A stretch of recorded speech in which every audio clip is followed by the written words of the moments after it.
श्री कृष्ण कहते हैं कि क्रोध को पी जाना ही बेहतर है, क्योंकि हमें क्रोध जब आता है तो काफ़ी सारी नुकसान कर देता है।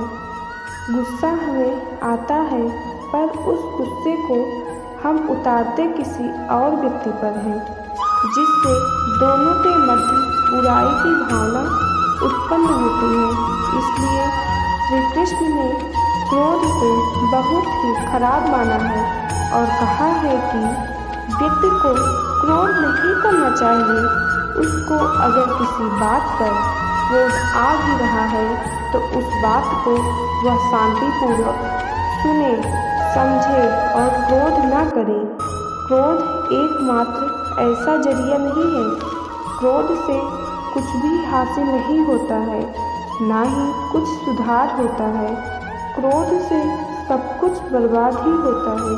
इसलिए क्रोध ना हम कभी करें और ना करने दें। इस बात को अगर जीवन में अपना लिया तो आप लोगों को कुछ नए नज़रिए से दिखेंगे, जिससे एक नई ऊर्जा उत्पन्न होगी और उस ऊर्जा से आपके जीवन पे बहुत गहरा प्रभाव पड़ेगा और आपकी ज़िंदगी काफ़ी हद तक निखर कर सामने आएगी।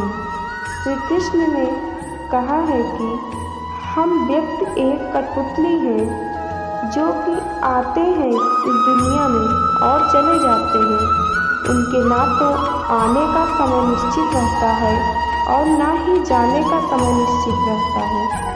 एक सीमित समय के लिए आते हैं और इस दुनिया से चले जाते हैं। इस बात को श्री कृष्ण अपनी इन पंक्तियों में कहते हैं कि व्यक्ति मिट्टी से ही बना है और मिट्टी में ही मिल जाएगा।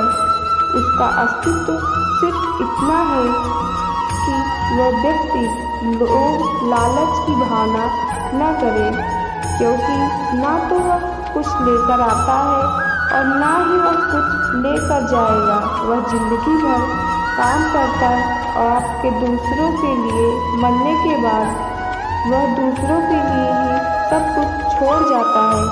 इसलिए हमें लोभ लालच की भावना छोड़कर सदाचार की भावना अपना लेनी चाहिए, क्योंकि इसी में सारे जगत की भलाई है।